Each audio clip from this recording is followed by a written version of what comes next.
بسم اللہ الرحمن الرحیم۔ السلام علیکم ورحمۃ اللہ وبرکاتہ۔ الحمدللہ روزوں کے مسائل کا سلسلہ شروع ہے۔ اسی سلسلے کا ایک اہم مسئلہ آج آپ حضرات کے سامنے ذکر کرنے جا رہا ہوں۔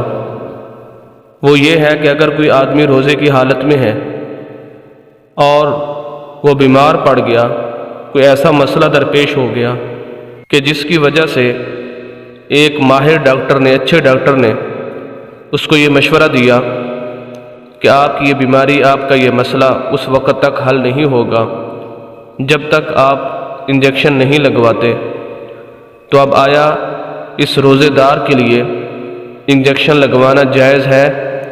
کیا انجیکشن لگانے سے روزہ ٹوٹ تو نہیں جاتا؟ تو اس کا جواب یہ ہے کہ انجیکشن لگانے سے روزہ نہیں ٹوٹتا، چاہے وہ انجیکشن انسان رات کے اندر لگوائے یا گوشت کے اندر لگوائے، کسی طرح سے بھی روزہ نہیں ٹوٹتا۔ اور اسی کے ساتھ ساتھ یہ ذہن میں بھی رکھ لیں کہ اگر کوئی آدمی ڈرپ لگواتا ہے مجبوری کی وجہ سے، تو ڈرپ لگوانے کی وجہ سے بھی روزہ نہیں ٹوٹتا۔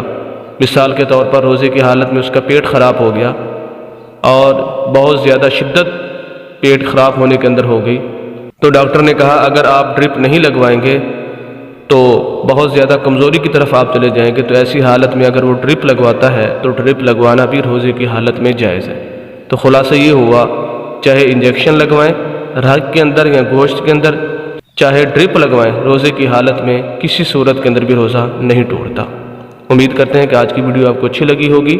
مزید اسلامی ویڈیوز کے لیے ہمارے یوٹیوب چینل کو ضرور سبسکرائب کریں، گھنٹی کے بٹن کو ضرور دبائیں تاکہ ہر نئی آنے والی ویڈیو آپ حضرات تک پہنچ سکے۔ والسلام۔